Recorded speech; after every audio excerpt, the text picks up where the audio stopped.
spray,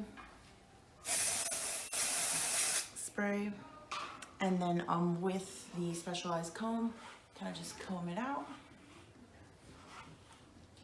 And as you see, it's already starting to get thicker. You're kind of like not noticing my scalp anymore. Wow. Yeah, you kind of see how like the little lines diminish. Okay, so then I can go back to my original hairstyle now. I just want to kind of fill in the crown area a little bit, so let me add a little more to the crown.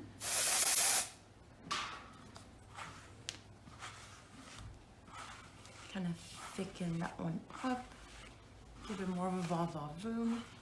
Waterproof concealer and control to everything, just to give it a nice little. So Hair Cubed is super, super highly recommended. I feel so much better. Self-confidence is in the air. Hair Cubed all the way.